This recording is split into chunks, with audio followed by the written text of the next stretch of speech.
Good evening, everyone.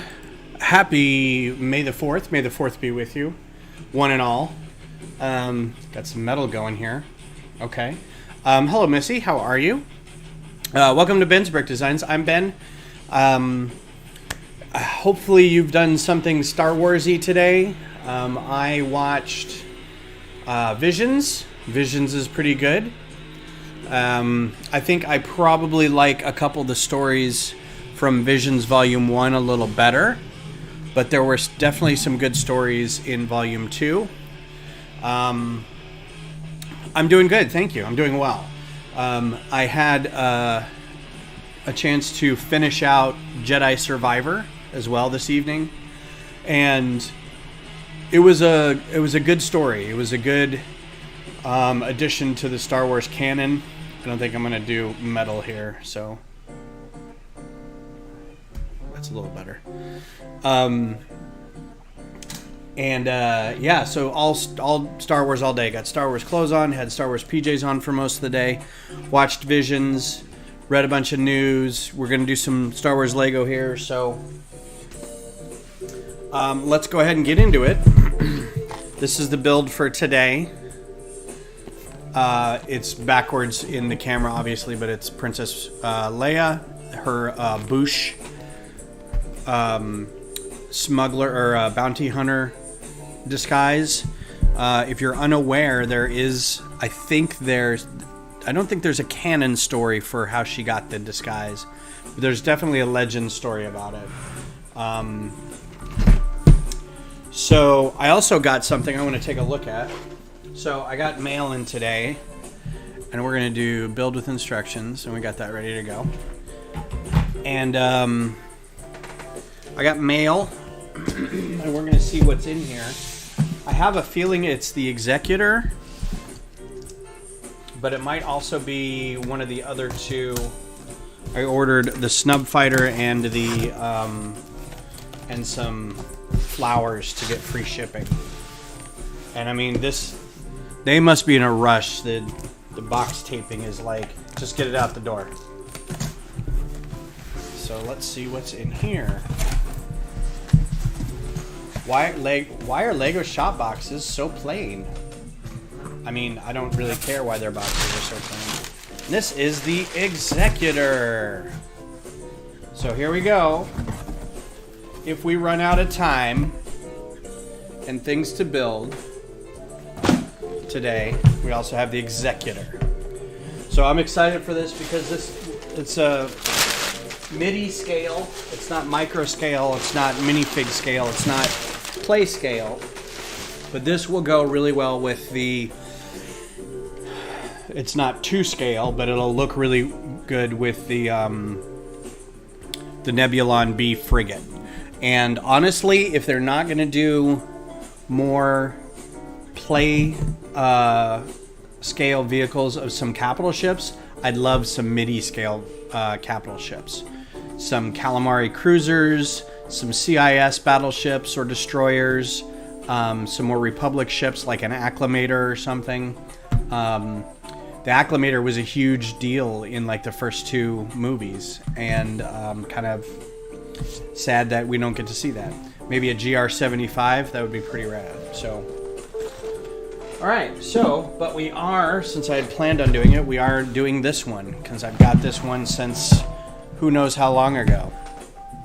Beer tonight is Love Street, trying to keep it light, because I had ice cream after dinner. I'd like to throw a shout out to Mayo. He's running a stream right now as well, and he invited me on at like 7 o'clock, and I was still eating dinner, and I was like, I'm going to have to pass, but you guys have a good time. So if you're subscribed to him, you can go check his. I wouldn't mind if you left to go check his channel out. And I'm sure there's groups of people over there talking about Star Wars, so feel free to head over there and check it out. Okay, so I'm going to move the microphone a little bit away.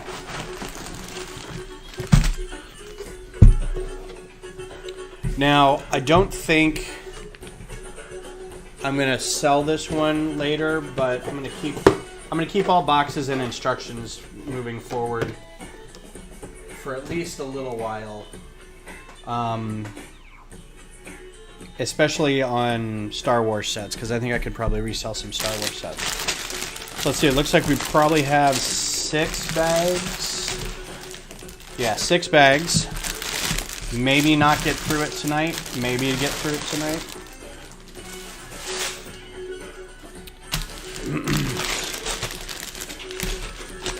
So yeah, another Star Wars day. For those who don't know,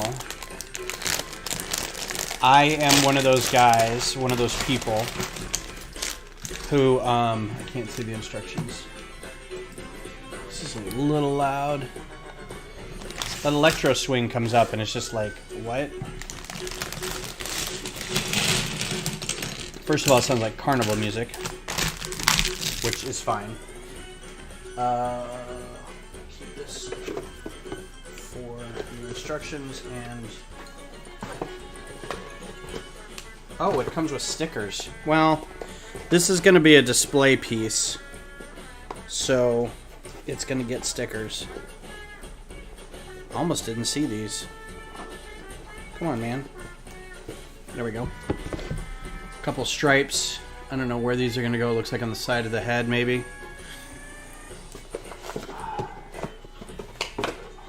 How to get this in here. Keep it nice. Just going to throw the bags over here for now. I'm one of those Star Wars people that for a long time, before May the 4th took off, I was doing a Star Wars day kind of on my own. I think a lot of people were doing this too. On May 25th, because that's when the movie came out. Like, we celebrate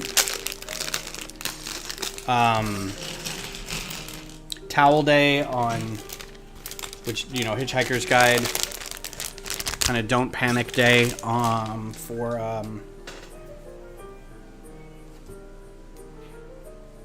hey, did that work?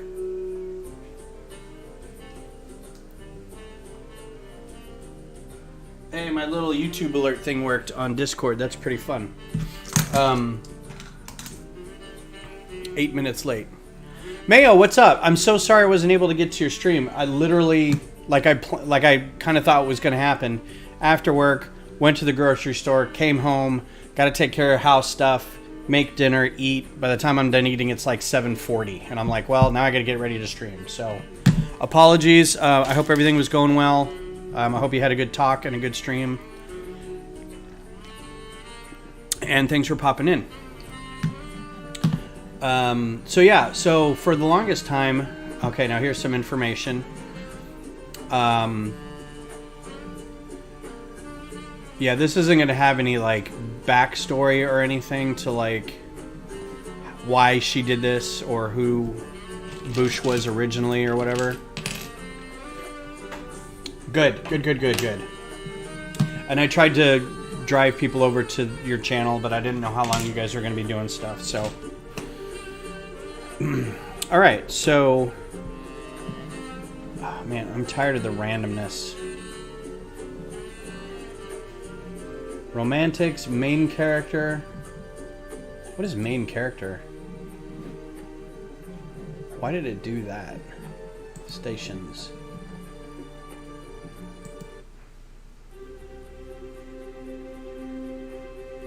Alright, this kind of could be Star Warsy. So it was only real recently that May the 4th became the Star Wars thing, and the day, because it sounds like fun to say May the 4th. And then somebody went, oh, and then on Saturday we can have Revenge of the 5th or whatever.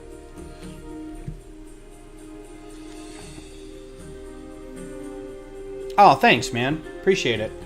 Yeah, that Ewok village is pretty slick. So for the longest time, every year on May the 25th, I would watch the Star Wars movies, and it was kind of like a thing. I would have friends over and stuff, and then they started doing May the 4th, and it just became this huge phenomenon.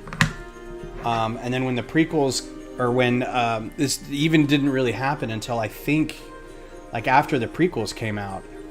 Hey, is it done yet? Yes. 11 minutes in, completely finished. You got me, Johnny. Welcome, Johnny. Johnny was working on the UCS X-Wing earlier today. I had to bounce for work reasons.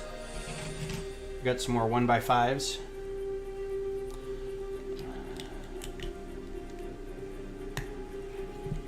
Because it's the 4th for my American viewers. Cool. Yep. It's the 5th for you already. Revenge of the 5th. See, now, they kind of screwed it up because the 5th should be something like The Empire Strikes Back, but can't really put a 5th in there, really. But like I was saying earlier, I finished Jedi Survivor, and it was depressing. Mostly depressing. Like, the storyline is really dark. It's not very happy at all. Like, the ending is kind of like, oh man, really? That's a bummer. It's like, the very end is kind of like this little uptick of hope, and you're kind of like, okay, well, if there isn't a third game, then that's a serious bummer to leave that on.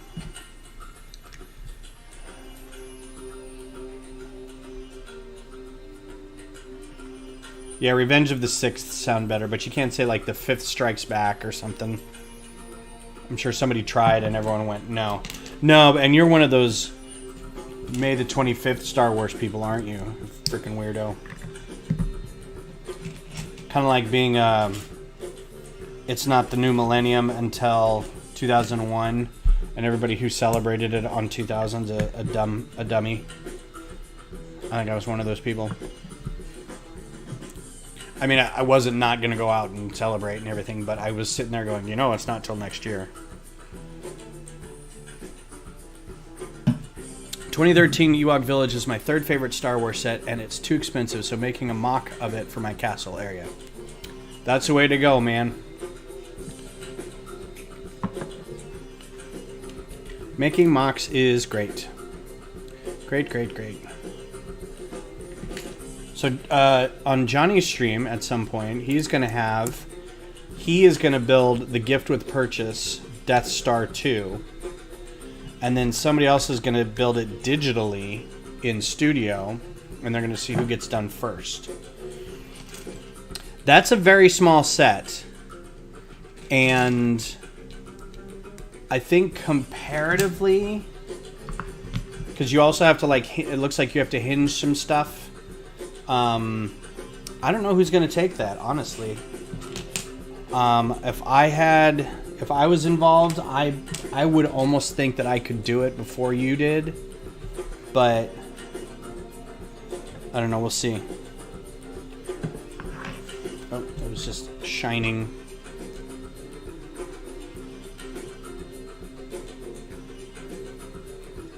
Cool. Speaking of, I don't know if you saw, I want to pull this up real quick. I was very excited about this. I'm going to switch to design. The snap mod got done. You probably saw on Instagram or whatever, but I think it looks amazing. My only concern is that alligator legs are weird because they're literally like human arms where they go like this, and then human legs where they have like a knee in the back, but they're like spread out, right? They've got these like weird kind of, I'm doing this motion like you can see, like they're kind of like this in the back, and I couldn't make the hinge do that. So that's as good as I could get, right? And I've got so many, I just have to order so many of these ball joint things. Because there's like a ton of them in the tail. I was going to do some clever rigid tube with like a bunch of rings on it and make it bendable, but those tubes don't hold their shape. You can bend them and then they kind of do like this, you know, that you bend them and then they go like that again. So, but I think it worked out well. The solar panels I'll have to make stickers for somehow, or just cut up the ones I get or buy some new ones or something. So if you wanted to, you could have these in gray, and it would look more like the actual panels on the Like if you didn't want to have solar panels on there, you could do that. Because none of the solar panels were angled, and I really wanted these things to be angled. I love the way the tail looks in the back. That's pretty cool. And the head's very good. I like the head a lot. And then, so I'm not going to save that. So I plugged it in to the gallery.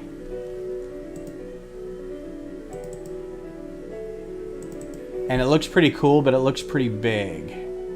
So I'm going to pull this up real quick so you can kind of see it. So this is all of them so far. And we've got...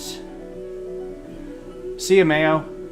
So here's your snap maw. And it's a little big, but it's the same, like...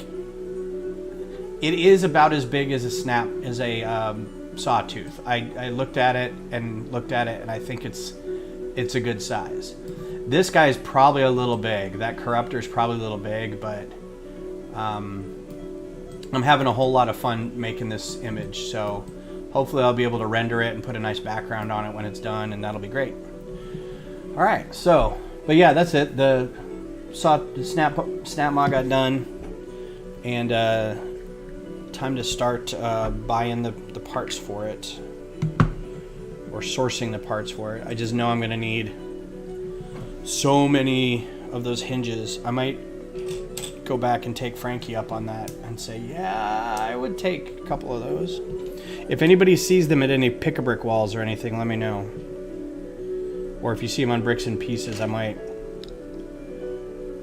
Or what I should do is I should go to Bricks and Minifigs and just kind of sit there and dig through. I should do that every time I source a new model. I think that's going to be my plan. Oh, I need to go back to build screen. Thank you. I think my new plan is probably going to be like finish the design, go to Bricks and Minifigs, source it out with pieces that I've got, but then go to Bricks and Minifigs and like spend the day, you know. Pick a day I don't really have anything going on and just go get like a chair and go sit there, hang out with them.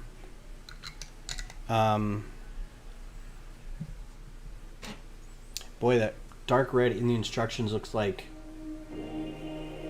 a wine color. It's just dark red, but it's very interesting.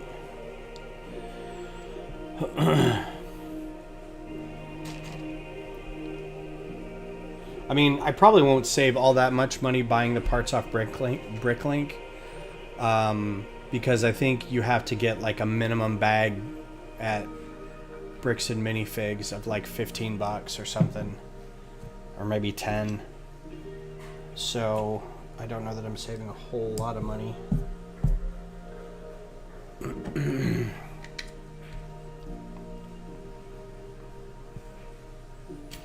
But by the time you pay for postage and everything.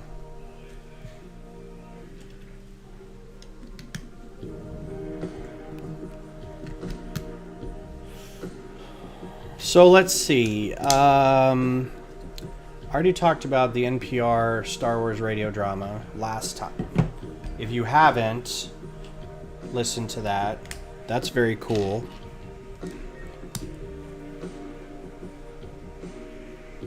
I know that Return of the Jedi was recently in theaters, and I know some people went and saw it.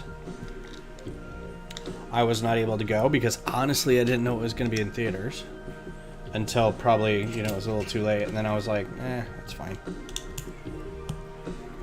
I'm kind of a snob enough to go, you know what, it's the special edition version, and I don't want to go see that because it'll hit the couple parts of the movie that I don't like, and I'll just roll my eyes and I'll be like,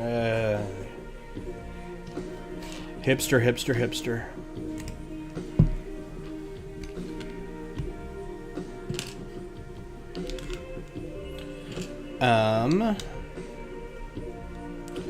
So let's see, when Star Wars came out, I was, like literally when it came out in 77, May of 77, I was 3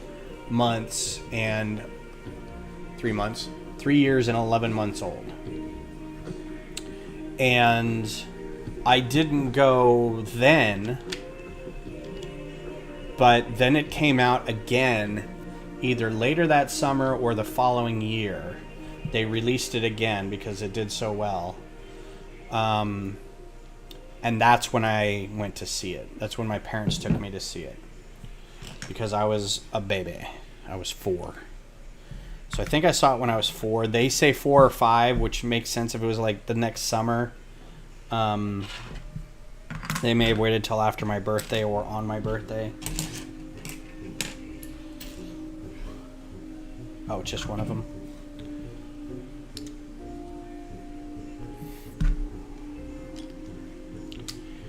And I don't remember it at all because I was 4. I barely remember Empire Strikes Back. Like, I remember kind of how it felt to be in the theater, and I remember being excited for a few things the first time that I saw them. Like, the bounty hunters were cool, and the AT-ATs were very cool. I was actually a little scared that the rebels were gonna get all killed.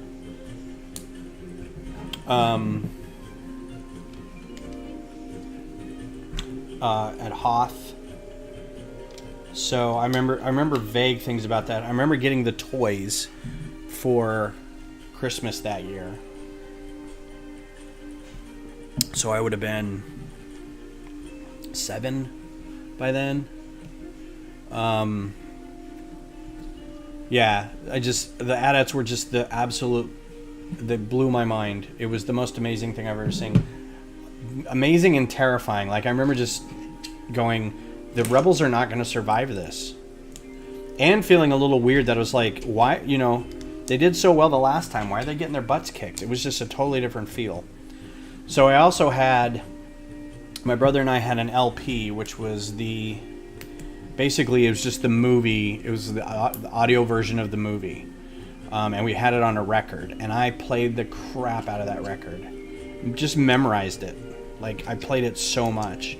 We had Return of the Jedi too, and I think we had a Star Wars one, but it was a 45. It was a small record.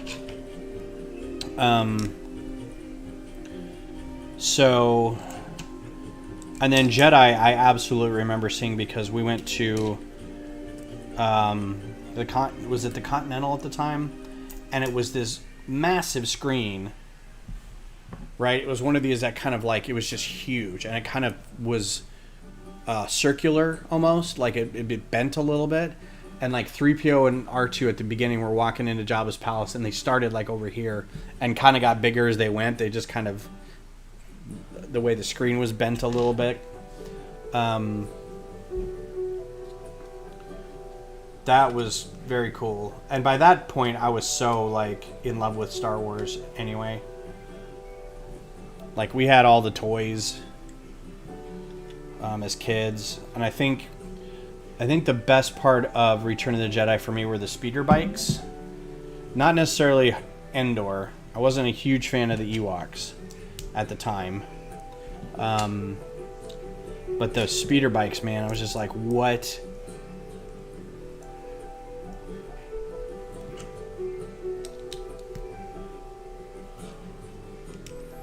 So consequently, the speeder bike has continually been one of my favorite vehicles in the Star Wars universe.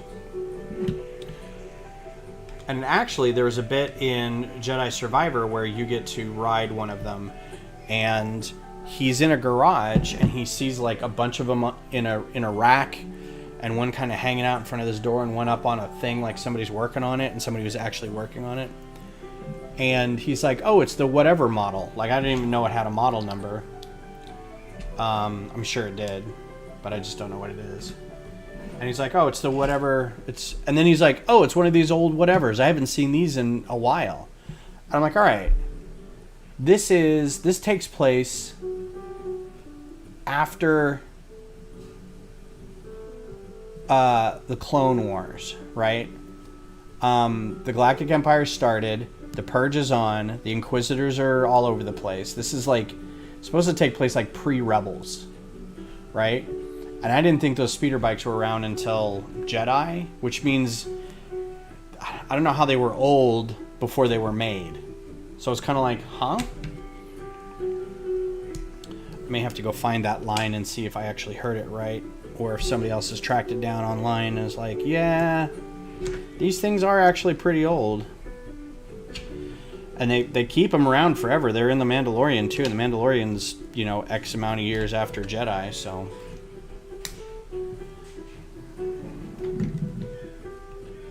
But yeah, those speeder bikes are the best. And ever since then, like, there's been other swoops and other speeder bikes and stuff, but they're not as cool as those first ones that I remember. The Jedi speeder bikes just seemed otherworldly, right? Every swoop or speeder bike since then has just felt like a hovering motorcycle. It doesn't spark anything for me.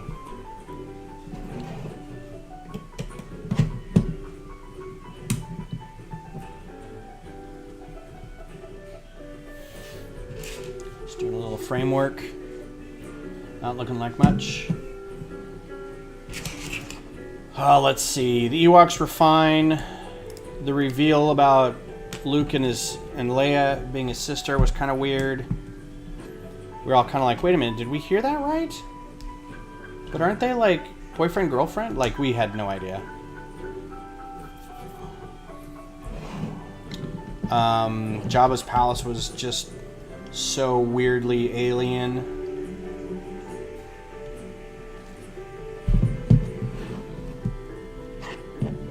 I'm trying to think of what else was cool.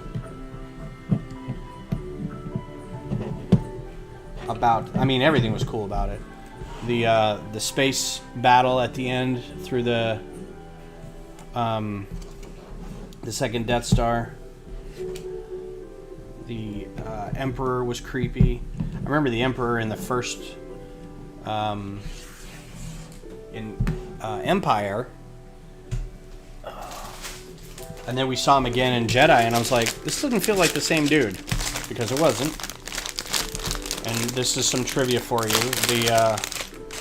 The Emperor originally, they retconned it. They filmed some new stuff.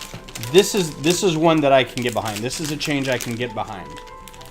Because, you know, they hadn't cast the Emperor yet. So, that makes sense that once Ian McDiarmid was the Emperor, that they go back and say, you know what, it'd be cool if we made him the Emperor in this part of Empire. And it works. That's a good edit. Another good edit is like all the 3D modeling of the ships. As much as I like practical effects, the 3D modeling for the space battles, awesome. Little robots coming up and punching each other and creatures burping and like, you just like, whatever. You know what would be neat is if we can put a new song in here. Can we get some Muppets to sing in this criminal organization? Can we do that? Yes, George. Anything you want, George. What was I saying?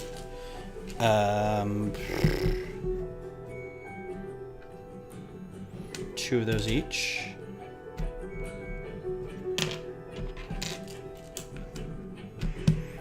Oh, right.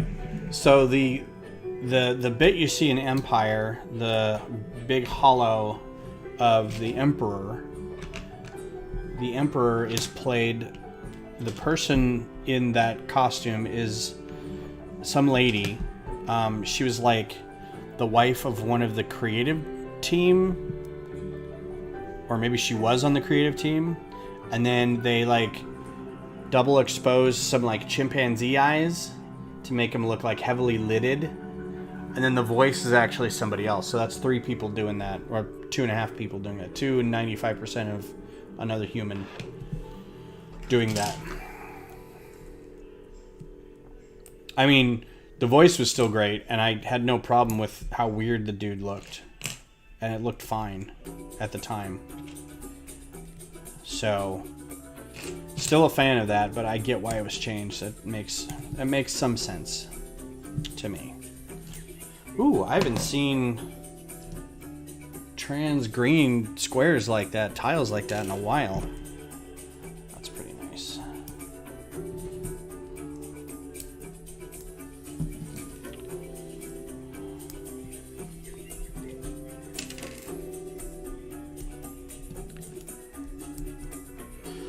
Let's see what else.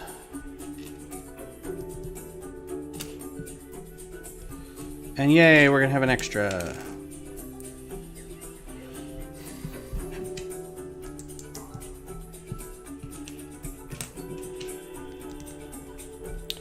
So I remember not so long ago,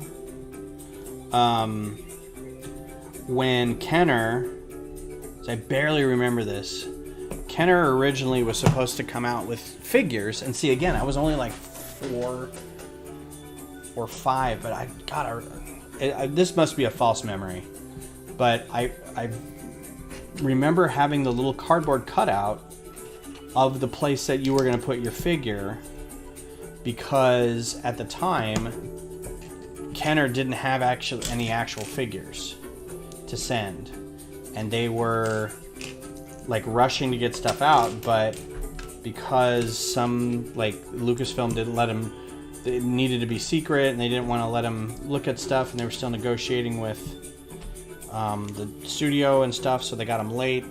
So you got this thing that was just like a holding place that says you can put all your figures here, and it came with a certificate that says you've bought this, you'll be first in line to get these figures. This is so cool. Like, this is so well like rounded and put together. That's just amazing. And it's this plate, right? That modified plate with the stud nut on top side of it, with just a 3.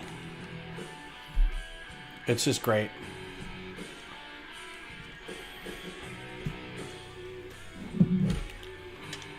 So, and I remember my parents explaining this to me, like, no, we can't get you the figures yet, but here's this thing that says you can have the figures later. Like, we'll have this thing, this, you know, and I was a little kid, and I'm like, I don't understand what a certificate is.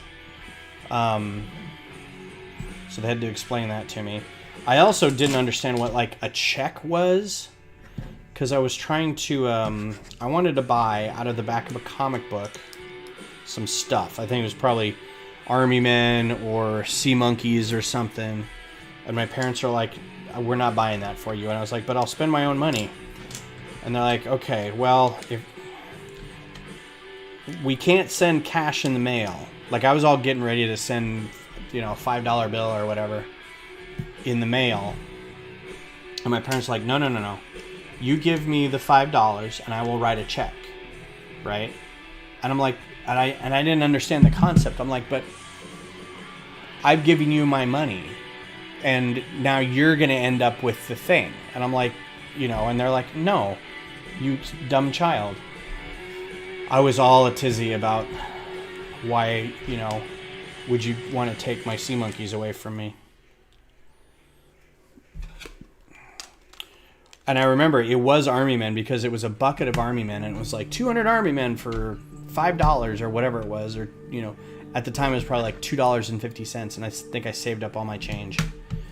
And then when I got it, I was thinking it was like the fully plastic green Army Men, like you have an image of Army Men, right?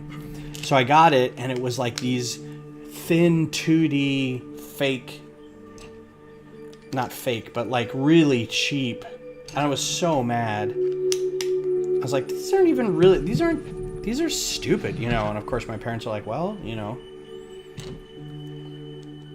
you get what you pay for, kiddo.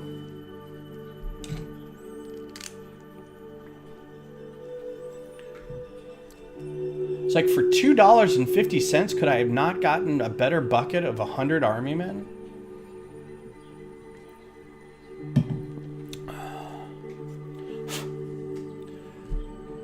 I said, I know, I'm going to dedicate my life to buying more expensive toys like Lego. More expensive plastic.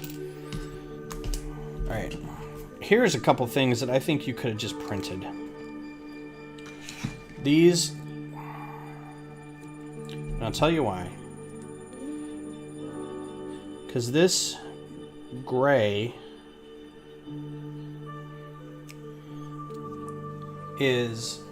it's vague enough to where, first of all, it doesn't have any identifying Star Wars markings on it. You could have printed a brown tile with this on it, and it could be used for other things. It could be used for windows on the side of a building. It could be used for vents on a street. It could be used for a robot something, right? There's no reason to have a sticker for that.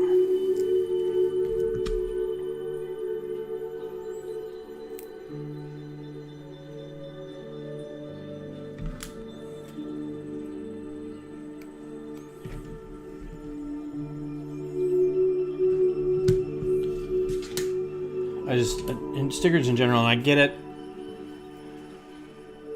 It's cheaper to do it that way, and they probably don't print a lot on the brown tiles. Like, the printing process is probably complicated or something. I don't know. It just bums me out. I think if you grew up with stickers recently, like if you're a young kid and you get stickers in Lego sets, I don't think the trauma is there of having a sticker, because I think for kids stickers are fun, right? You're like, oh, stickers. But as someone who grew up with the Lego stickers of the 80s and 90s, where now they're shredding and they're falling apart and they're faded, it's like,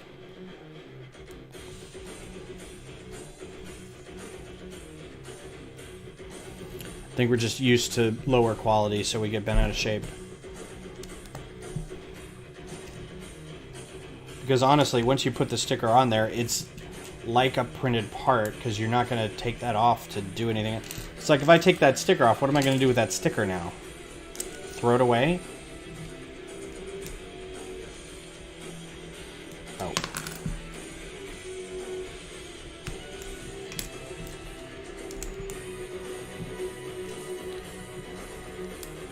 I also prefer printed.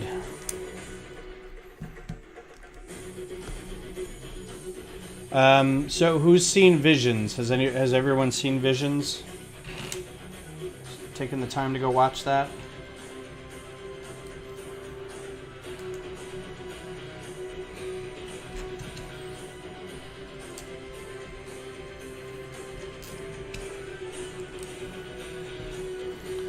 I don't know if you can tell, it's pretty nice shaping so far.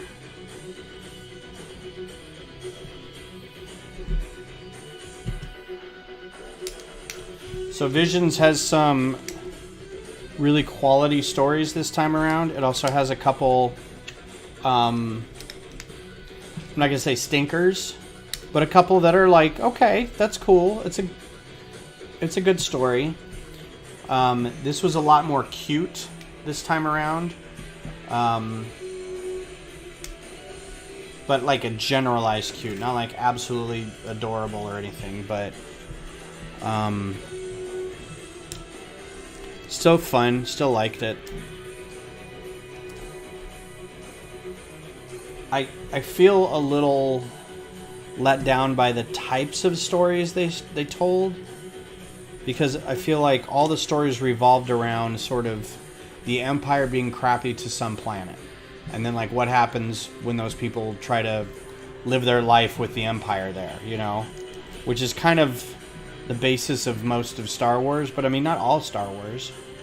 They could have done a High Republic type thing. They could have done, I think my favorite was the guys who did, and I think it's called like Aramund or something, the studio that does Wallace and Gromit, did a claymation of this pilot and her mom was like a tug driver, and she's kind of crazy. And so the Academy has, and it was weird because it was the Academy family racing day, but she's wearing rebel outfits and other people wearing like Imperial outfits. I'm like, what Academy is this, you know? There was no Rebel Academy, so what's happening? Anywho, and it was like the person announcing it all was Wedge, right? I'm Wedge Antilles. Come to make sure to do parent or family racing day. It's all in good fun. And so this girl and her mom, this girl's just going to go watch, and then she forgets her lunch, so her mom shows up, and her mom drives this, like, kind of just big box of a tug, and everyone calls it a flying porta potty or something. So she's very embarrassed, but then it turns out that her and her mom are a great team, and she's a very good pilot, and they beat the snotty rich people with hairstyles that look like Darth Vader helmets. You know, it's all very cute. It's pretty cool so far. So that, I think that was one of my favorites. There's a couple others that are very Jedi oriented, and the first one is super fun. And it's very painted. It's got a very painted look. And it's a very solitary story with a solitary character. So I won't say too much more about it, but they're fun. Hello?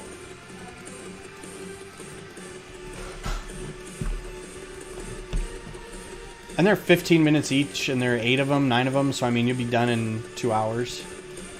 It's not gonna take a big chunk of your life to watch it. Yes, ma'am. Yes, I will be right back. Please hold still.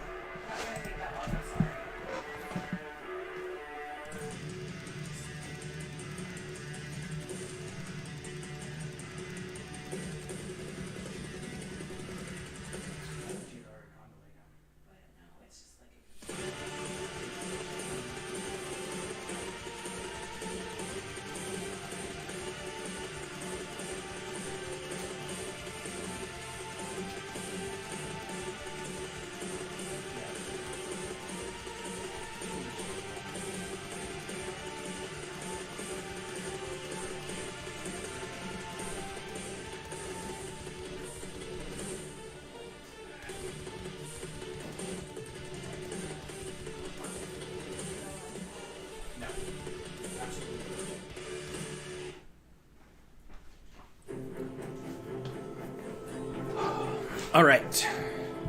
Thank you for being patient.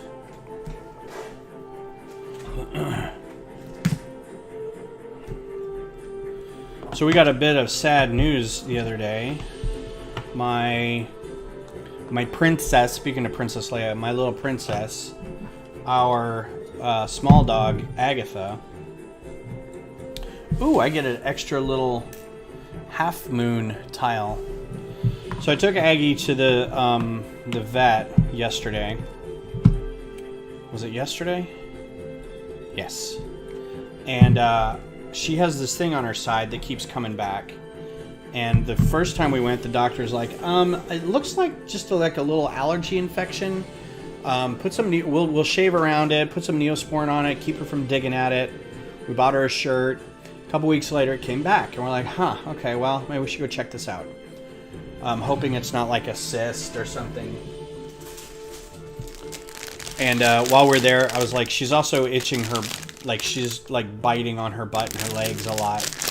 But she's on flea medicine, and we don't see any fleas, so we don't know what's going on. And they're like, well, that's probably seasonal, like there's something probably going on right now, seasonally, that is bothering her. If it goes on longer than like this, the thing is, it's Austin. It's a very seasonally allergy place, so give it a little bit. But if she does it like more than a couple weeks, let us know. I was like, oh, well, that's a long time to watch a dog just totally like rip away at their tail. But then they looked at the thing on her side, and it turns out it's a mast cell tumor. So they ran a little, they, poked it with a needle to get some fluid out of it and ran it under a microscope. And they're like, yeah, it's a mast cell tumor. And what those are is basically like your immune response goes crazy. Mast cells and white blood cells like collect in an area and just go nuts.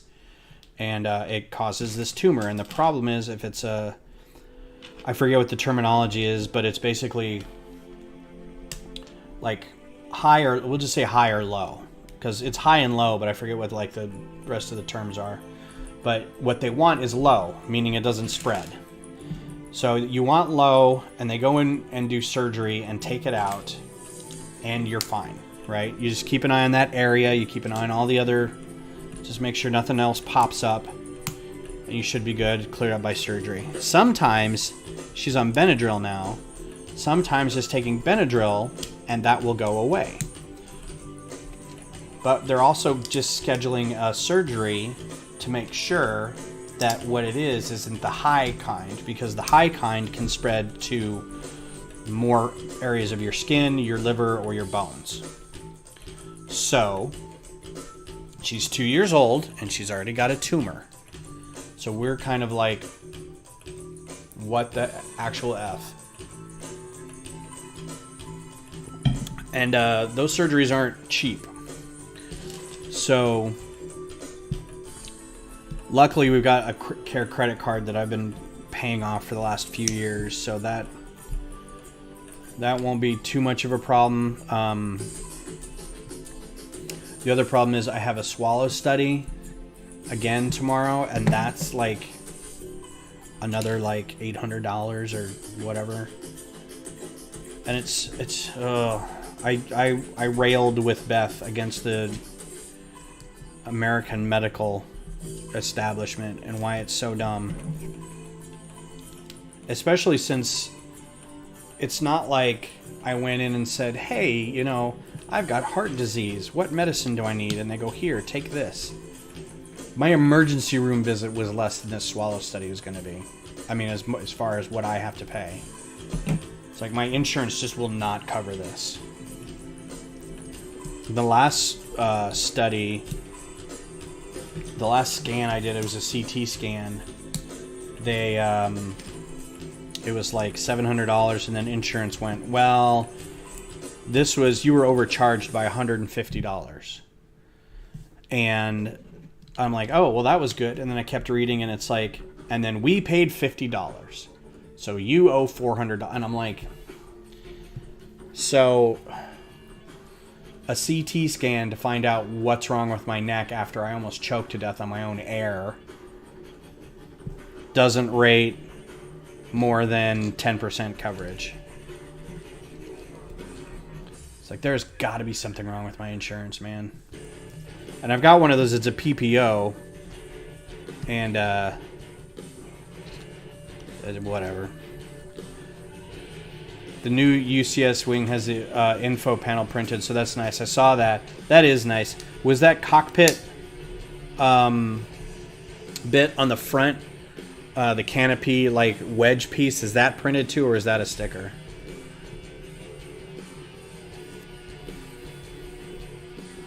And I mean, that the whole problem with pre-existing, it's like, all right, well, how about you just wait until I die, until I'm dying, and then you can cover it, because then they'll cover anything.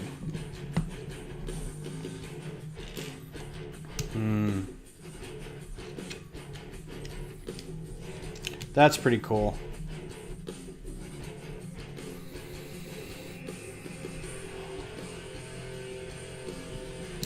Some nice nougat slopes, especially these guys. These bigger ones. I haven't seen that color for that slope yet. That's cool that that exists. So I have a flex spending account, which means it's not coming out of like my it's pre-tax or whatever. So I'm kind of fortunate that it doesn't actually come out of my checking account, because if they said, and your responsibility tomorrow is $1,000, I'd be like, all right, I am going to go on a payment plan because I cannot afford that. Between my dog and there's a thing with my child that we needed to do, and I'm like, my whole 2 next paychecks are just gone. Like, I'm glad I kind of pre-ordered some Lego, because this is kind of going to be it as in terms of like spending on Lego for a little bit. It is so pretty. I love that medium nougat so much. Like, I go back and forth between this and dark orange. Ooh, it looks like mustard on the camera. It doesn't look like that here, does it? It's different. That's weird.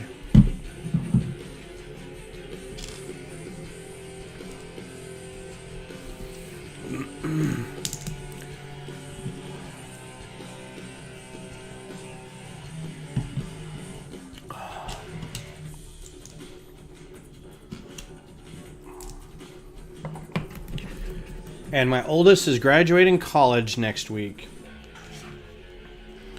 And they want nothing to do with any ceremony or anything.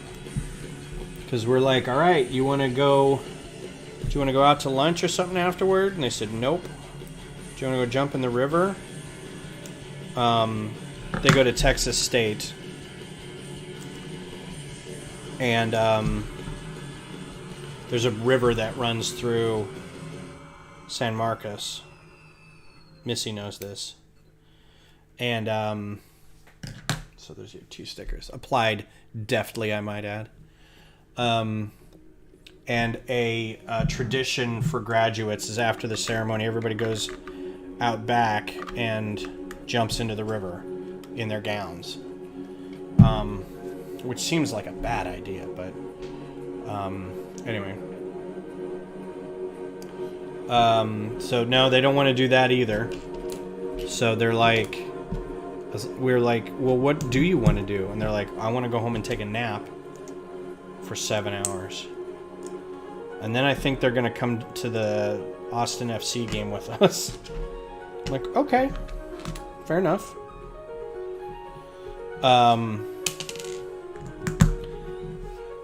And my dad and my stepmom are coming down for that too. So I was like, now heads up, they're not going to want to hang out or anything afterwards. So like no meal or anything. They're going to go to sleep, and then we're all going to go to the soccer game that night. So just heads up. Your cousin goes there? Cool. What year? Are they close to graduating? Because graduation's coming up. Ooh, my phone beeped. Is it important? No. So I joined the Star Wars Theory Discord. That dude who does like live streams and video game stuff and talks about news. And man, I need to turn off something because I'm getting all kinds of alerts and like, wow, you guys. Also, it's full of very, very young people. Like, I forget when I'm on there. I'm like, oh God, right. You're probably like late teens, maybe. Because I'll say something and they'll be like, look at this old dude. I'm like, what? No. Hey. Hey, fellow children. Oh, it's very satisfying. Back there. She changed majors like 2 years ago from vet to teacher. I think next year. I haven't heard anything about graduation. Cool. All right. We've done 3 bags in an hour, so we might be able to get done with all 6 in 2.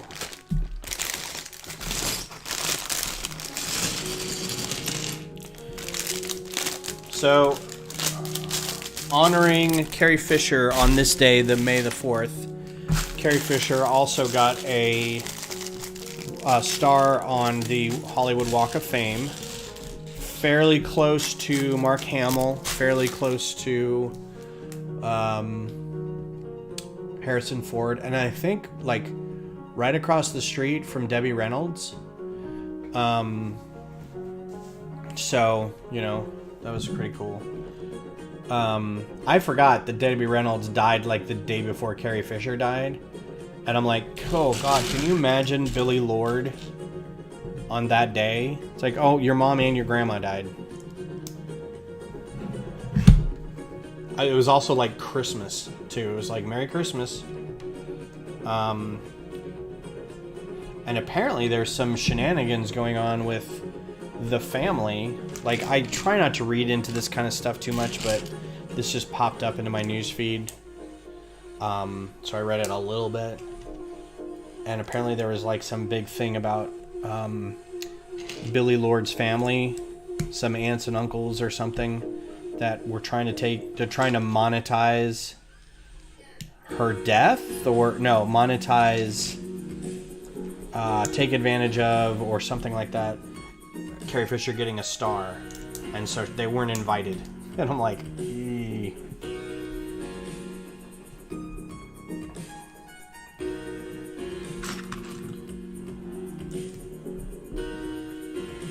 That's a good color combination too. That I wish this would show up better as. I wish I could. I need to go into the settings and color correct, because I can't tell if it's my screen or the camera. Does this look like nougat to you guys? Does it match the nougat? So, 'cause here's the thing, it doesn't match the nougat on the instructions, and the nougat on the instructions looks right to me. So I think it's the camera, and I don't know how to correct that, but it looks weird.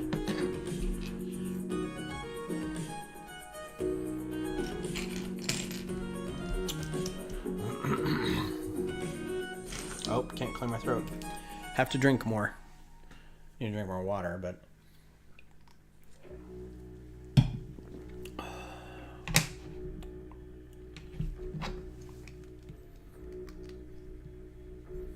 Oh, this sounds like the beginning of Prodigy. Dee dee dee dee dee dee dee. Invaders must die. Oh,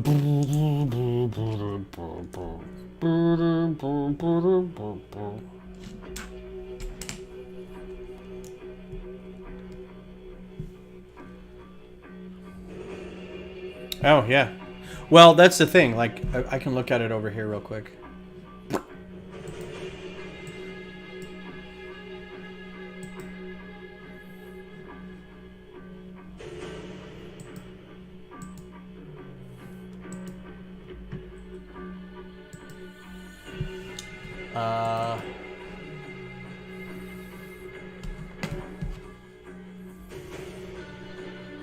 I mean, it still looks nougaty, but even on the stream, it looks like kind of a mustard. It's not as orange; it's more yellow. It's not like a huge deal. It's just it's triggering me a little bit.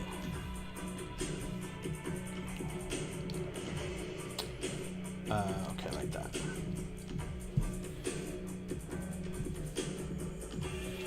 Man, now I want to go listen to Prodigy.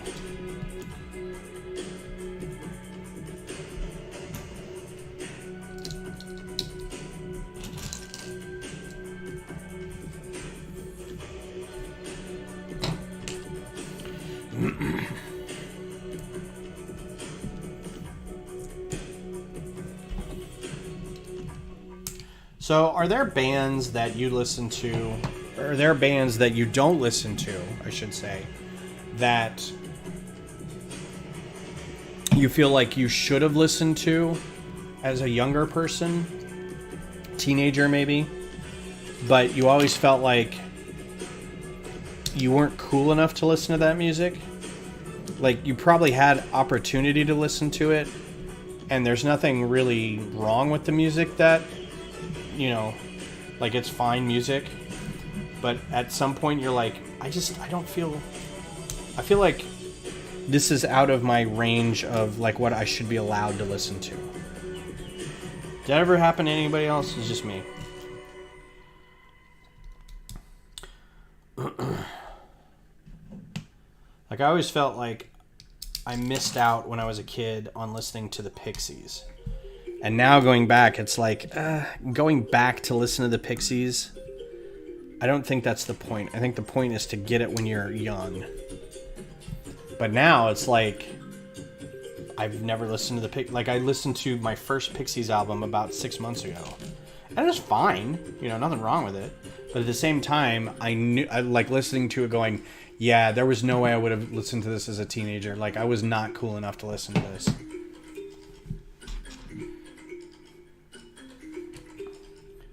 I was listening to Huey Lewis in the News and NXS and Howard Jones and OMD and Genesis. I mean, they're all those are good groups and everything. It's just, it's like, it's not the Pixies and it's not... I didn't listen to Blondie. I like this, whatever this is. I have imposter syndrome, that's why. So that probably explains it. Just want people to like me.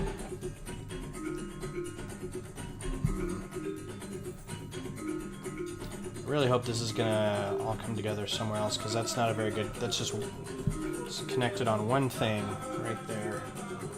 That's it. So hopefully it'll all go on the side somewhere. Oh, very next step right here. Cool.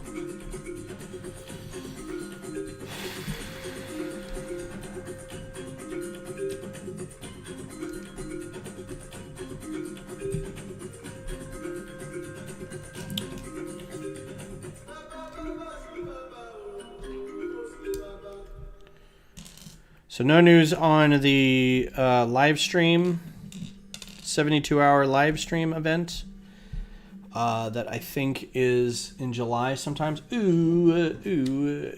3x3 round tile in dark gray. It's so pretty. It's about the size of a quarter. It's pretty cool. I'm sure there's magic tricks that you can do with the coin, because I can't do the... I never trained my fingers to be magic fingers.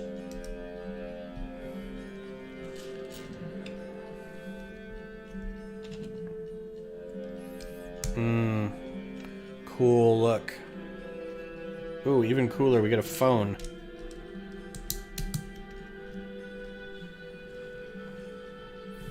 Yeah, man. That's neat looking.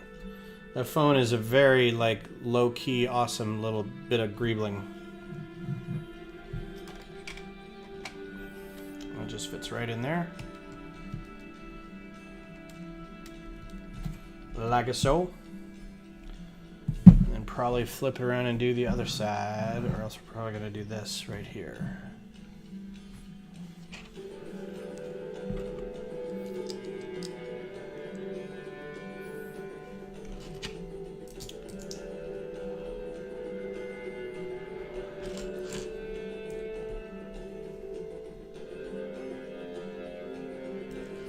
So I feel bad.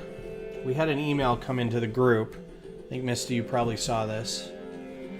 An email came into the TextLab group, and it was this dude who says, "Hi, I'm, quote, surfer," or no, I am surfer, quote, Dave Hamilton. I'm like, there's a weird way to introduce yourself. I don't think this person's watching my stream, so I feel okay talking about it. But then they're like, I would like some help figuring out how to sell my Legos. I need some help selling my Lego. And I'm like, so this, I feel really bad afterwards, because I think English was probably not their first language. But at the same time, I'm like, you did say, I want to sell my account, or I want to sell my Lego online. And I'm like, okay, well, we've got a lot of people looking to sell their Lego online, usually going through the Facebook group, and there's probably not going to be a lot of people that are just going to help you, because, my goodness, my dude, the internet has been around for so long that if you don't understand how to sell something online by now, I mean, there's sites that will just do it for you. There's sites that will instruct you how to best do it. It's like, I don't know that anybody in our group's gonna, be better at it, but I could have handled the response different from the... Okay, this looks like there's another piece in here and I'm missing it. So let's go back. Yep, sure is. Also, Yeah, and that was the other thing was like, hi, I'm emailing you from this account to this group. Please email me at this Yahoo account. I'm like, all right, why don't we just continue the conversation in the Google group that you clearly started up? I don't know. It felt fishy. And spammy, and I'm like, and nobody else responded, so I was like, fine. And it was like a day before anybody responded, and that was me. I'm like, I don't know if this is, you know. And when somebody finally did, they're like, hey, buddy, I'll help you. And I'm like, man, why would you put surfer Dave Hamilton in there? I'm like, Dave Hamilton is a very famous surfer who died.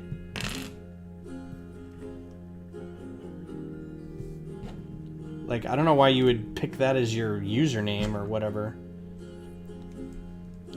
Like, put the quotes, if your name is actually Dave Hamilton, put the quotes around Dave Hamilton or surfer, and just say, I'm not really that dude. Because this is just all messed up.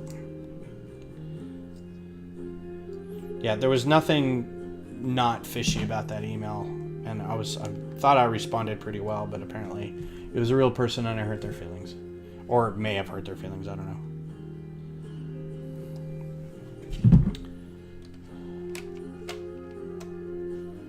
Okay, that fits very nicely.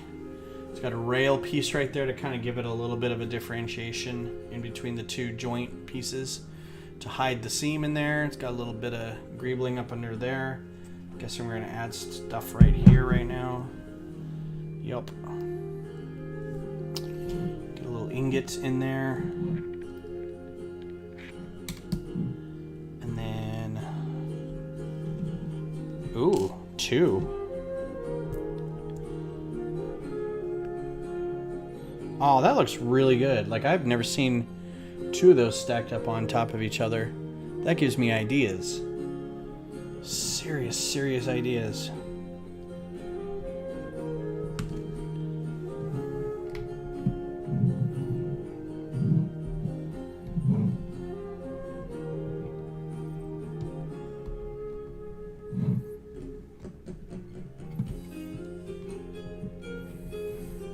And of course, they're not straight.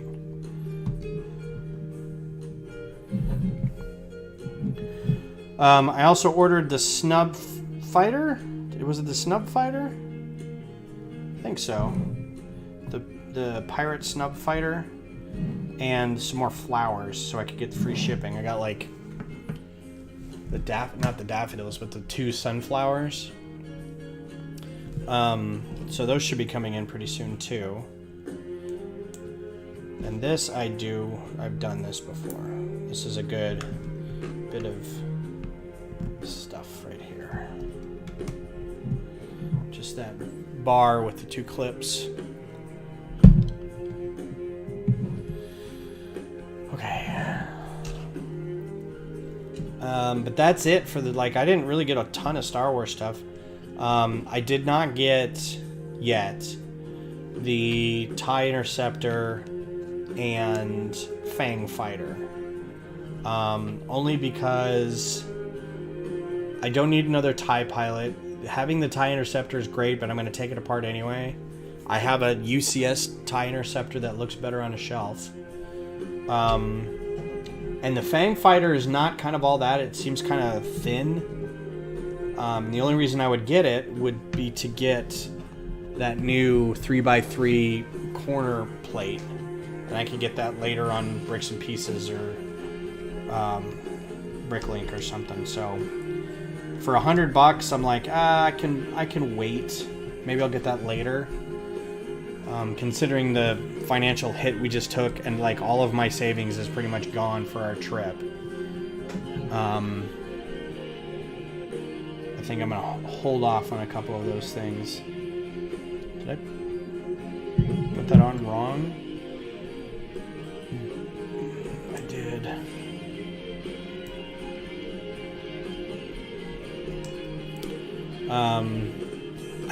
I don't even know if I'm gonna. I really wanted to get the Venator, but now I don't know if I'm gonna get that. because that's $800. So I'm going to try to really push on selling some of the sets that I have. And if I can raise that between now and August, I will do that. Oh, missing something.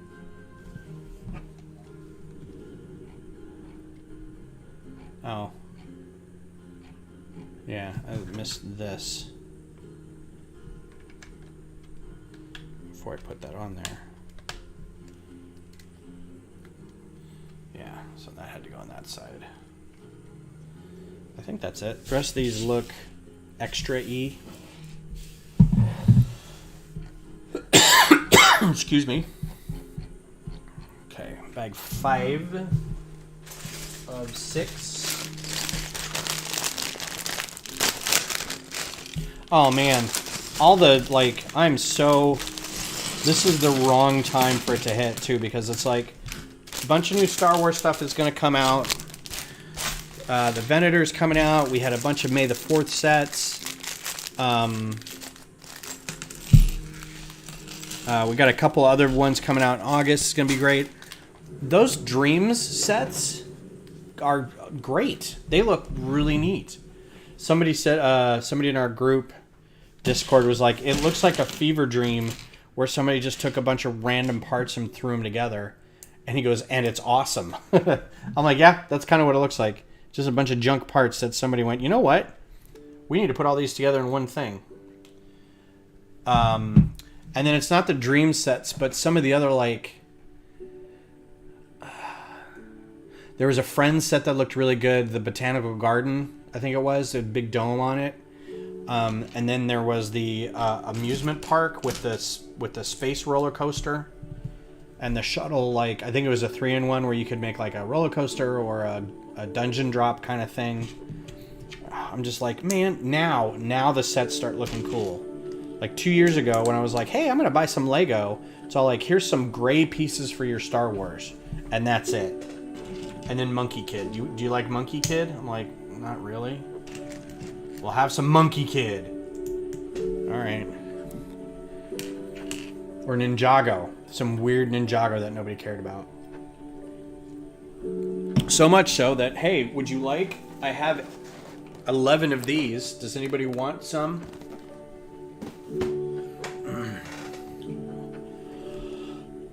I'm gonna part all that out. I'm not really gonna sell that. I was teasing with Brick Hive that I was like, I will trade you 11 of these for something.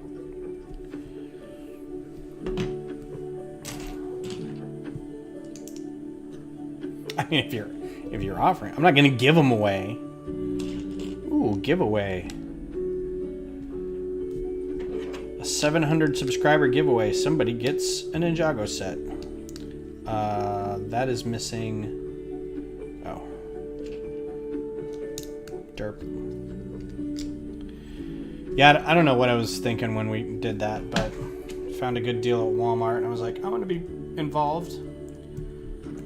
Spend $100 on these stupid sets.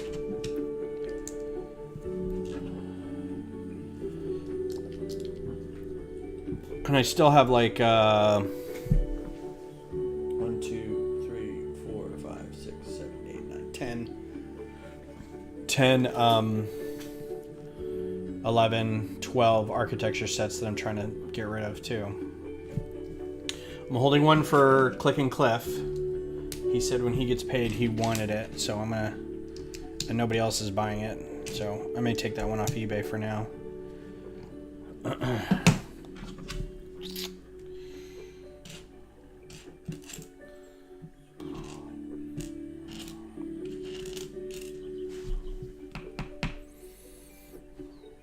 That's weird that they put the ones in this bag. Never see that. Oh, excuse me. So yeah, done with Jedi Survivor, but not. I'm done with the main story, and now it's going back and playing all the side quests in the game. They're called Rumors. You get people. Your main base is kind of like this dude's bar, And so you go back to it often, and the more you go, the more you play, the more people you recruit to go back to the bar and do things like take care of a fish tank or help you plant plants in a garden. It's really weird. But other people, like some of the prospectors, give you rumors to go check out. And it's usually like stray Imperial robots doing nasty stuff to local inhabitants. So you go kind of clean the town up. There's a new element in this called Fractured Force, where you go find this spot. It's like the echoes from the last game, but you sense this thing and you go find it, and it takes you to like another reality, a force reality, or the world between worlds, or whatever they're calling it in this game. And you have to do like a quest thing where you have to beat, you have to beat 100 troopers, or you have to like jump and dodge down these planks or something like that. And then it repairs that fracture, and you get a token of some kind. You get a skill point or whatever. So far, it has not been worth it. And there's one that's just like Mario jumping across platforms that are electrically charged, and then there's like a force field that comes at you, and I'm just like, oh, no way. I died like 7 times trying to do it. I'm like, yep, I'm not playing that.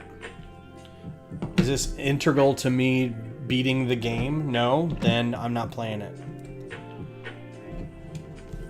If I want 100% it, then maybe I'll go back. But I hate this jumping. The whole game is full of like jumping nonsense. It's so frustrating. It just kept adding ways.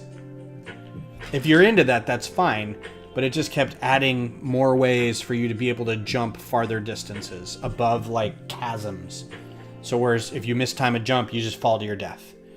And for the most part, you just like reappear really closely, but it takes a little bit of health every time. And if you just fought a dude and you're like 0 health and there's nowhere to save and you're out of stim packs, and then you got to jump across this cavern, if you don't time it right, you're just going to fall to your death and then start all the way over. It's like, oh my God, this is so 2012 video games.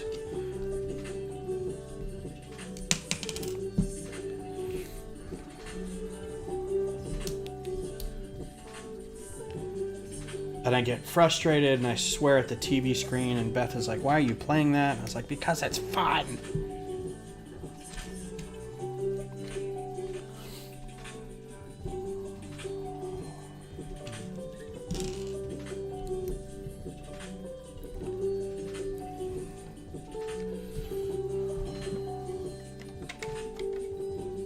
Oh wait, here we go again.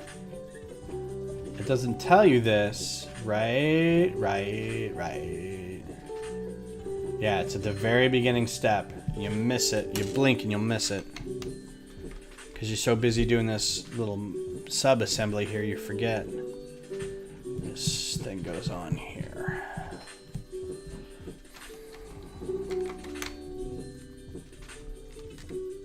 Right. It's either me screaming at the TV here or finding a hockey game where I want to scream. And since my dudes are out of the frickin' playoffs, then just so bad. I'm so sad right now. Sports-wise, I'm pretty sad. The Avs are out of the playoffs. Austin FC's playing like garbage.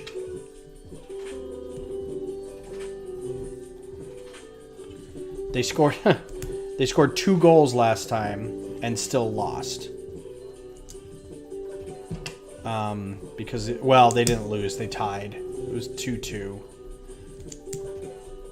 I get home and Beth goes, who won? I'm like, nobody. It was a tie. She's like, so...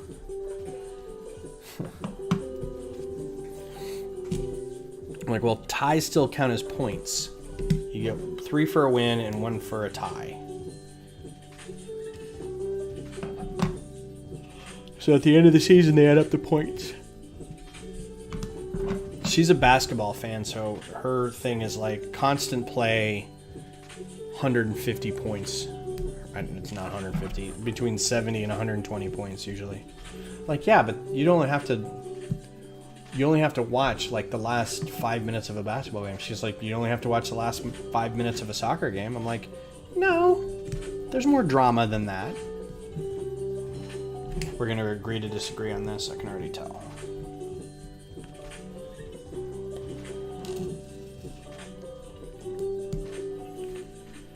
But we get to go to their game on not this Saturday, next Saturday. Because this Saturday, the ladies are going to Portland to watch the Thorns play. Or no, they're going to watch Austin FC play in Portland. And I know this because I get to watch their dog, and for watching their dog, I get a patch.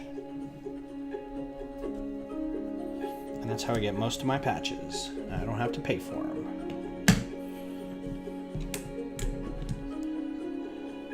Also don't have to pay for most of them because I either suggest them or they're like, here, this, we didn't do a whole lot of these and we didn't like the way it looked, so do you want one? I'm like, yes, please.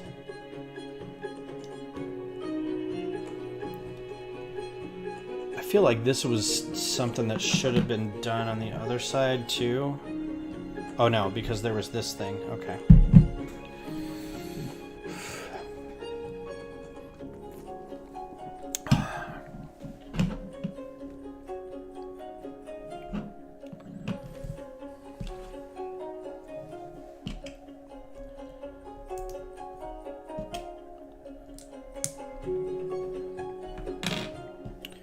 Well, I hope you're all having a great day. I know it's Star Wars Day is on a Thursday, so it's not like we can go out and do a bunch of stuff, and I appreciate you being here and hanging out with me, keeping me company. I think Sunday I'll do the Executor. I might be able to do another weekend, and I'm still not 100% sold on doing anything on Twitch ever again, because I was over there, when was it? Last week sometime, and it was 2 hours of me talking to myself. And that's not y'all's problem. I'm just saying, like, I know new people come in, and if they do, it's like there's no lingering. Because it's a weird thing to kind of watch, is like somebody building a set, but I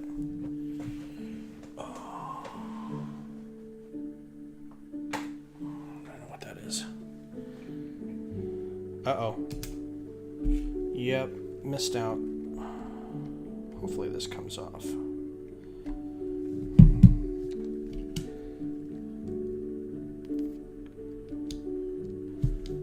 I didn't see where this went.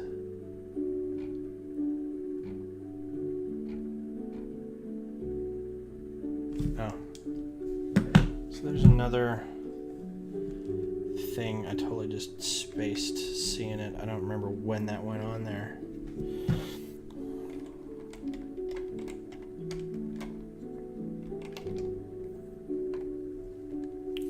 This all goes together very nicely. You can see the gap in there from the wedge plates and the way that kind of goes together there. It's all very nice. It all looks really cool.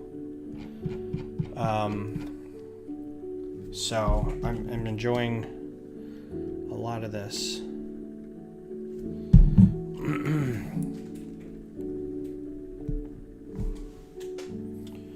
Oh, this music is just putting me to sleep.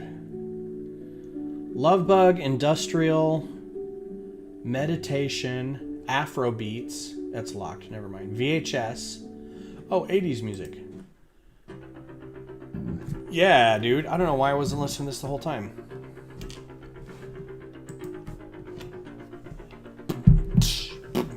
You can just hear it. It's gonna drop. There is a TikTok 80s musician named Dream Kid, I think. Fantastic music, and always with a description like you're you're a robot cop who murdered your human partner, or you've just kissed the girl that you love before the dance, and you know, something, right? And it's all these like kind of 80s tropes, but then you listen to the music, you're like, no, that's exactly what that song sounds like. It's so great. All right, so it's 9:30, last bag. I think we're doing well. This is fun, but it's a double bag. So here we are. So for helmets, you can apparently do 6 bags in 2 hours. So keep that in mind. Most of this is already done. We're just kind of doing the lower half and the stand. And you can tell the stand is printed, so that's cool. So I don't have many of these helmets. I have 3. I have a TIE Fighter pilot, a Stormtrooper, and a Scout Trooper. These aren't my favorite things to do. They're somewhere in between like a brickhead and an actual Star Wars ship. They're okay. I like them. I really had fun one time with my son. We did the TIE Pilot and the Stormtrooper together. So it was cool. And I think this will work out because it's a big set of pieces. Should be about a half hour exactly. So I'd recommend them. I kind of wanted to get the Rebel helmet. Had no desire to really get the Mandalorian ones or the Boba Fett helmet. It's kind of like, I feel like I see Mandalorian helmets everywhere.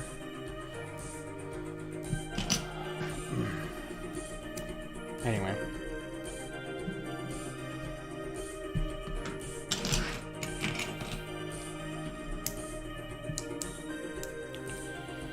Speaking of TikTok, it's been a while since I made a how to build or time lapse of building a microfighter. I pulled all my microfighters out here so I could do that. And then it's been like a couple weeks since I did one. So I think I should do one.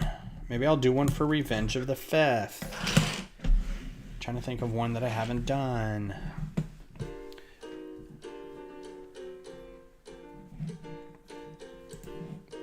Are we still on 80s? Oh yeah, okay, I can see that.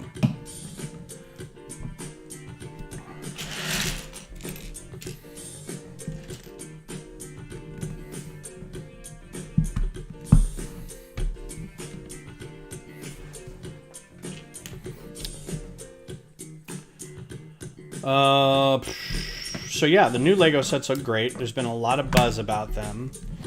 I'm curious because I feel like this is getting more buzz than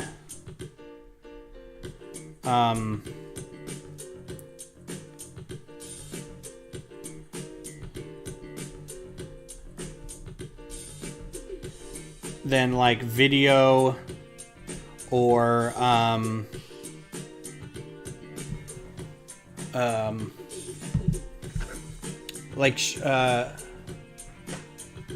what was the one with the animals?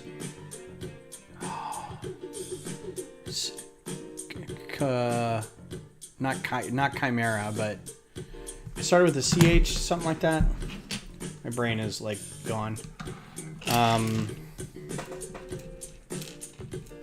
Chima. It was Chima. Sorry if you were already typing that. I don't think Chima took off like they wanted it to. I think the elves were really something that they really liked. That I think did pretty well with people. Hidden Side, I think, was like really... I think people really liked Hidden Side. They just didn't know what it was, really. And then before they knew it, it went away. But then retroactively they went, wait, no, we really liked Hidden Side. So I think they've had hits and misses. I don't think anything has been as influential as Bionicle. And I don't think Dreams is going to be anywhere near Bionicle. But I think it will be at least as good as, if not better than, video. It just looks really, really unique and whimsical and a lot of fun. Like, if I'm thinking of buying stuff, then it's got to have some quality to it.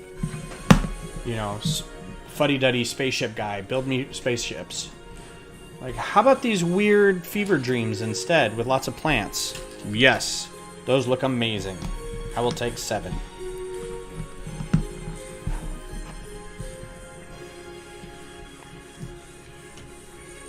Is this the big one? Because there's a couple. Yeah.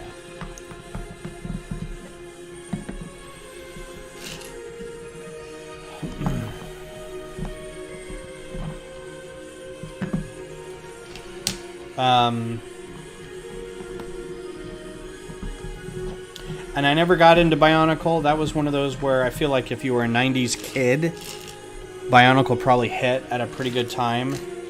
I was in my dark ages at that point, so it did not hit me at all. And Star Wars actually brought me out of my dark age. And then Bionicle came out like after Star Wars and basically saved Lego. Because Star Wars hit and Lego was already having problems. And then because they had to pay so much for Star Wars, Lego was like, well, crap. But then, yeah, Bionicle hit and it was perfect. It was a perfect mix of lore and media and toys. Like, it was the whole kind of 80s aesthetic of how to get kids interested in this toy. It was to have like a whole bunch of other stuff that went with it. The old He-Man Transformers model.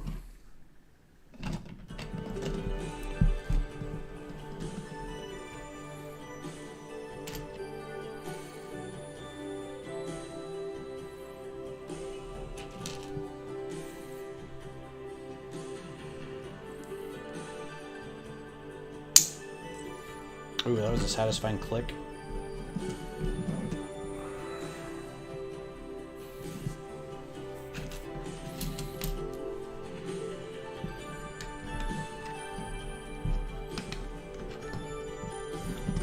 Speaking of 80s, with this music.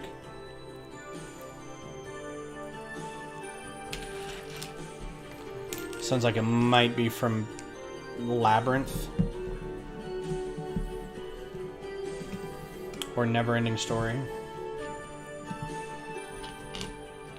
Or Legend. It's fun to talk about Legend because people are like, I had no idea that was Tim Curry. I was like, honestly, that was my first Tim Curry movie. Was that. I'm trying to remember if it was that or Clue. But I was like, yep.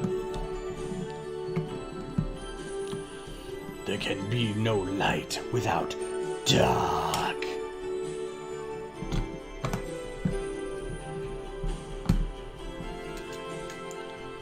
I loved Legend. It was so over the top.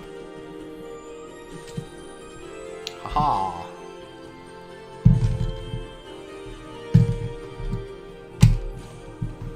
I do kind of like that the stands are built into the heads. I mean, even if you didn't do a Technic brick in there to hold it, or a Technic pin to hold it in place, or an axle, it still is like you can just build around that, and that's pretty solid.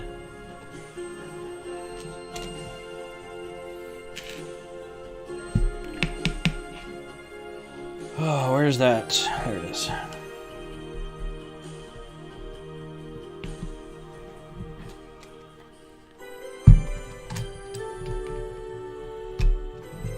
I will say not all 80s shows hold up, though. Beth is trying to watch a show called Just the 10 of Us, which I never heard of that show. And she found it online somewhere, Daily Motion or something. And, which means she's watching it with like somebody ripped it off a VHS tape, and it's all, you can hear the high end, it's just hissing all over the place while you're watching it. So I'm sitting there trying not to listen to it, and it's just I'm like, can you? Oh, please watch something else. But also, it's so 80s sitcom-y, and it's like it's kind of religious themed. Not like really religious themed, but it's really weird. If you've never seen the show, just don't. But again, she's like, what? I love it because it doesn't hold up. And I'm like, yeah, but you're watching like a ton of it. Like, watch 4 or 5 episodes and go, yeah, that show was terrible, you know. Oh, wow, look at this. A Technic plate in like this light orange color and green. Interesting. I have a feeling these came in Mario sets. This looks like something you would have got to make the Mario game layouts. So she asked if there was any show that I watched as a kid that I have very fond memories of that don't hold up anymore. I'm like, oh, absolutely. Bosom Buddies. I don't know if you've ever seen Bosom Buddies or know what it's about. But Bosom Buddies is the tale of 2 struggling friends who their friendship isn't struggling. They work at a ad firm. One is a writer and one is an artist, and their apartment's getting torn down, and they can't really afford to go find a new place, so they're desperately trying to find a new place to live that's cheap. And it turns out the only cheap place that has availability is an all-women's apartment complex. A women's-only apartment complex. And I think they're in New York. So, I mean, it's one of those where I've, like, totally bought into it because I've never lived in New York. I was like, yeah, sure, they have those. Why not?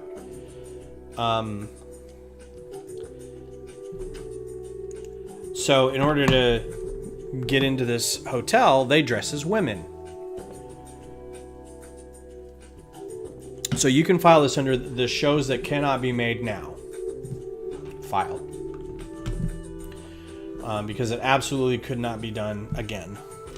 I'm sure you could probably do something similar, but you'd have to be really careful about it.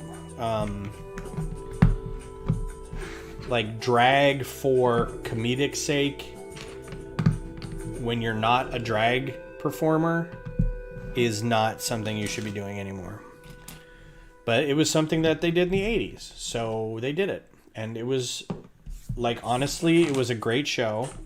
Had Peter Scolari in it, pre-Newhart. And he's gone on to do some things.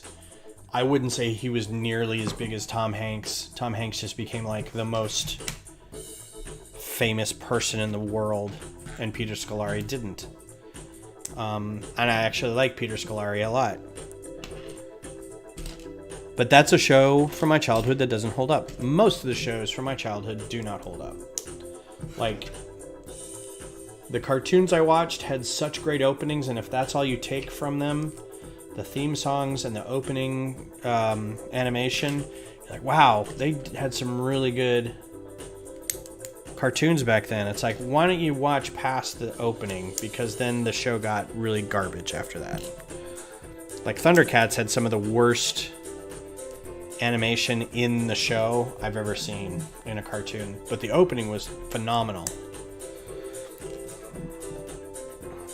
And you could tell they were trying to reach little kids too during the show, because the opening theme was all very flashy and had rock music, and you're trying to hook all these like kind of tween people, and then the show was like full of Care Bears and stuff. You're like, what?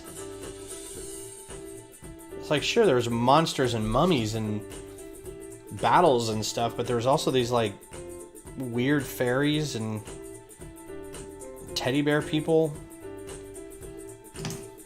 the Robear Burbles, the Burbles.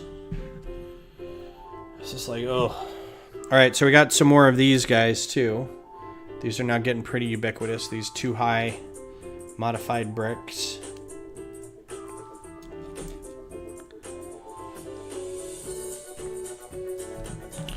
Another show, there's a guy on Twitch that does Buck Rogers recaps, and he does about 5 minutes of the show. Maybe 2 minutes of the show. He breaks up the show into like 1 minute chunks for TikTok, and then he does a commentary over it, and it's very funny because you can tell he's a fan, and he's probably about my age, and you can tell he grew up watching this show, but you can also tell that he knows that Buck Roger did not hold up very well, which sucks because I remember it holding it up. I remember it as a great, great science fiction show. I don't remember the second season at all, apparently. Because while I remember a lot of the beats from the first season, the second season is like, I have no idea what they're doing. Like, I have never seen some of these before. And I'm like, maybe I should go back and watch this. But then I'm watching his recaps, and I'm like, ooh, maybe I shouldn't. That looks terrible. Like, legitimately terrible.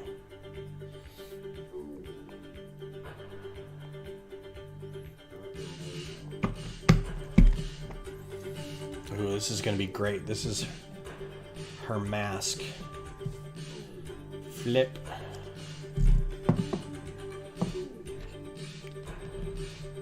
Nougat, regular slopes. So, another show that I had growing up that blew my mind, and it turns out was kind of a, not a catfish, but I mean, like, was not real. Was a show called Robotech. And Robotech was basically a show that aired in Japan. So in my 12-year-old head, or whatever age I was, 9, 10, something like that, Robotech was really good anime, right? Because I knew of anime.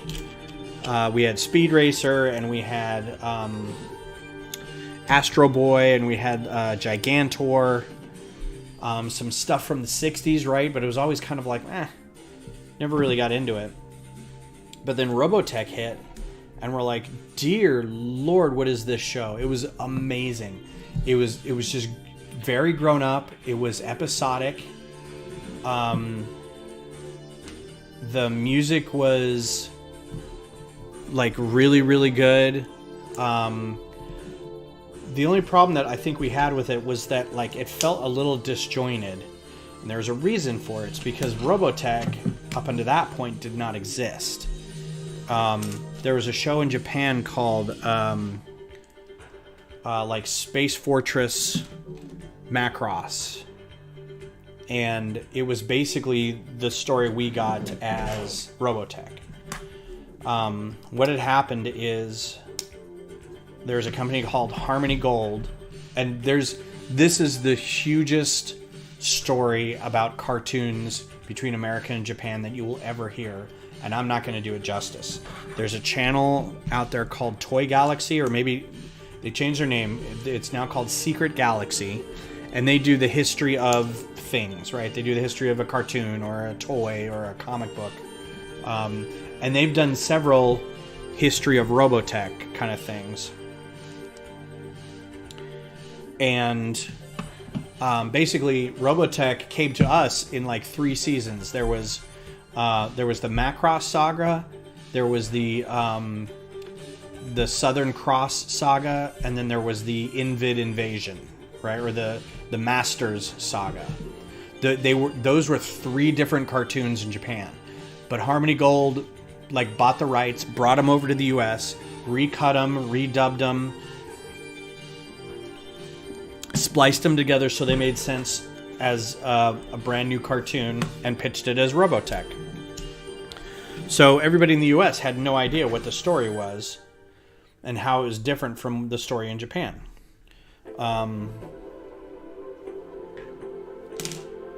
Which is a tragedy because the story is actually very good. They both are. I mean, the Harmony Gold versions are still like pretty good, but they take a lot of liberties with the original story. And then since then, there's been a lot of subsequent like Macross movies and Macross TV shows and things like that have come out, and they're all very good. I just like the anime that has fighter jets in it. That's my bag. But that show actually holds up a little bit. If you can go back and realize that it's mostly the animation that suffers and not really the storytelling, then you're in luck, because it's still janky kind of animation, and it's still very good animation because it wasn't American animation at the time. It was still very good. What suffers a little bit is just that. The stories are still quite good. Another one that came out roughly about the same time was Gundam. And again, we got kind of like the Gundam timeline in the show itself is really messed up because they've restarted it several times. So there's a ton of different iterations of Gundam out there. And some of them are considered canon and some of them aren't, and it's just really weird. But back then, it was another one of these shows where you're like, this is just amazing. So Voltron was kind of like that too. Voltron, as much as we like thinking, oh, I was an 80s kid. Remember that original cartoon Voltron was not an original American cartoon. It was a cartoon called Go Lion something. It was like Go Lion Voltron or Voltron Go Lion or something like that.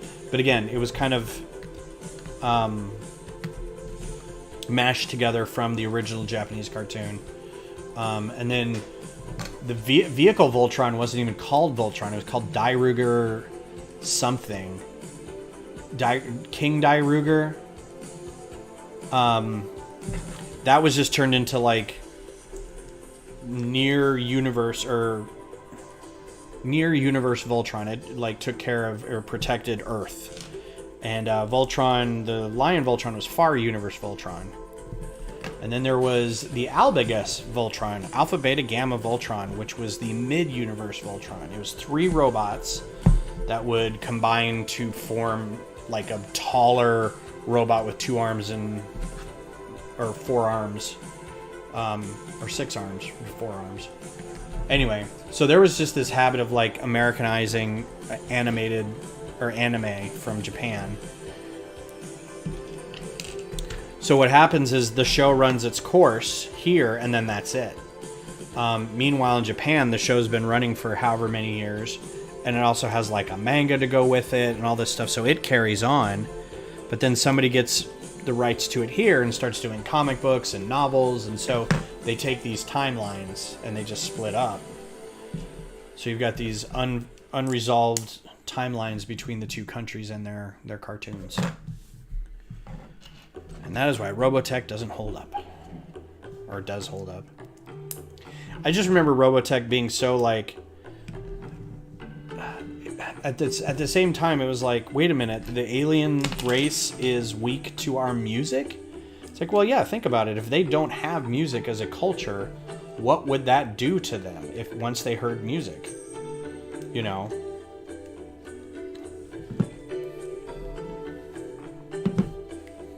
It's like, well, I guess so, huh?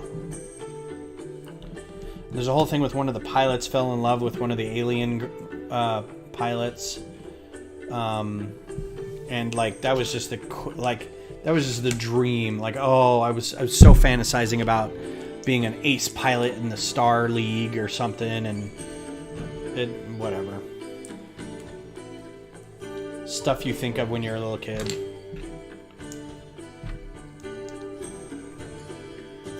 Max and Miria, I think, were the 2 pilots, and there's a great scene where they meet in combat, right? And the aliens, the Zentradi in Robotech or in Macross, are these like giants. They're like 20 feet tall or something. And so they pilot these walkers that are basically just slightly bigger than they are.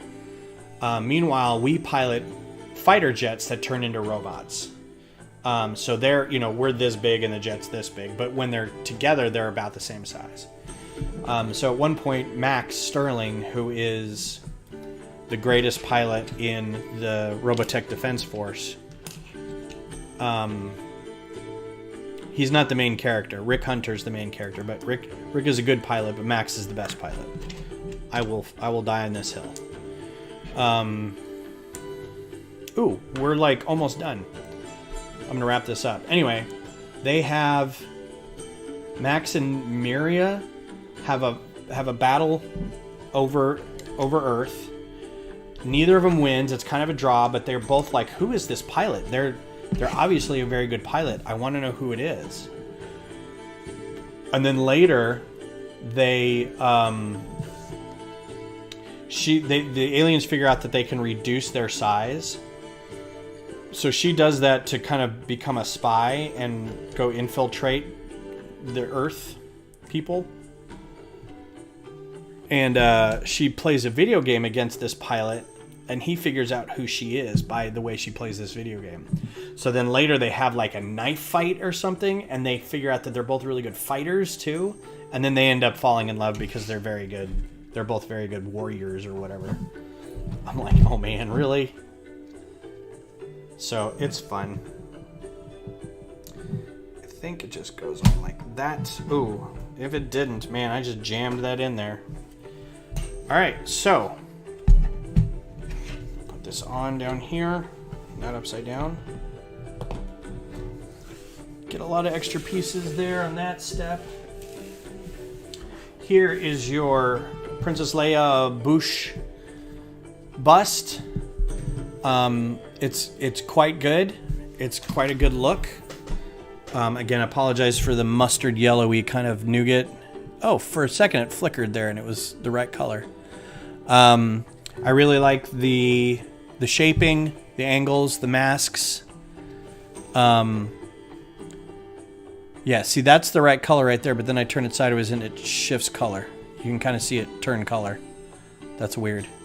Huh. Wonder why it does that. Some close-ups of like some of the greebling and the shaping. It's a good size. It's not gonna fall apart. If you drop it, it's probably going to do something. But and that's a printed tile down there. So it's super cool. Works well with her, Carrie Fisher getting the star in the Walk of Fame today. I hope you guys had a good May the 4th, and I hope you have a good Revenge of the 5th, and I may try to do a Revenge of the 5th stream, maybe. I think we have plans tomorrow night to go do Barks for Beers, which is the fundraiser where they raise money for the for therapy dogs, and so we're gonna probably do that tomorrow. So you're gonna start tomorrow at 7 my time. If I can squeeze in one tomorrow, great. If not, I might try something Saturday morning, but we'll see. So take care, everybody. Have a good rest of your day for 2 hours. And yeah, I need to figure out how to put an LED in there. That'd be cool. And may the force be with you, everybody.